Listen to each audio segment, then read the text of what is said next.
ఎలా ఉంటుంది అంటే ఇప్పుడు రైతు ఏం చేస్తాడంటే ఫ్లాక్ తీసేకి ట్రై చేస్తాడు. ఆ ఫ్లాక్ తీసేటప్పుడు ఆయన ఏమంటాడంటే ఇప్పుడు 50 గొర్రెలు ఉన్నాయనుకోండి, అన్ని పెద్ద గొర్రెలే, 50 పెద్ద గొర్రెలు, వాడు మొత్తం ఫ్లాగ్ తీసేటప్పుడు ఒక రేట్ అంటాడు, 10,000 లెక్క ఇచ్చేస్తా అన్ని తీసుకుంటే అంటాడు. అదే మీరు నచ్చినవి తీసుకుంటా నాకు 20 30 కావాలంటే ఆ రేట్ అనేది 13,000 14,000 అవుతుంది. ఎందుకు అలా అవుతుంది అంటే మనకన్నా ఆయనకు చాలా అనుభవం ఉంటుంది. ఎందుకంటే ఆయన అన్ని రేట్లు కలిపి చెప్తే ఇప్పుడు దాంట్లో ముసలివి ఉంటాయి, గొడ్డువి ఉంటాయి, ఆ తర్వాత పొట్టివి ఉంటాయి, అన్ని కలిసిపోతే అదే రేట్ వస్తుంది. ఆయన ఇప్పుడు మీరు నచ్చింది తీసుకుంటే ఆయనకు లాస్ అవుతుంది. అదే రేట్లో ఆయన 30-20 ఇవ్వాలంటే ఇవ్వలేడు. లేకుంటే ఆయన మిక్స్ చేసి మళ్ళీ మీరు రేపు రండి అంటాడు.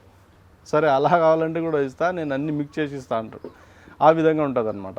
మీరు సెలెక్షన్ ఆఫ్ బ్రీడ్ చేసుకుంటే, మీరు ఇష్టంగా తీసుకుంటే కొంచెం రేట్ అనేది ఎక్కువ ఉంటుంది.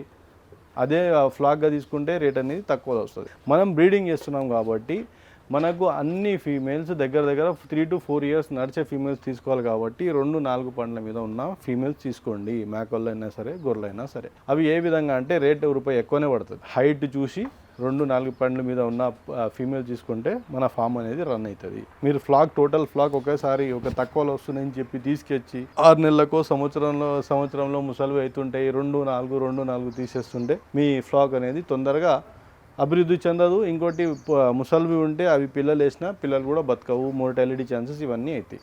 కాబట్టి మంచిగా పెట్టేటప్పుడు రూపాయి ఎక్కువ పెట్టి మంచి ఫీమేల్స్ ఎప్పుడైనా 50 ఉంటే 20-30 తీసుకోవాలి జీవా.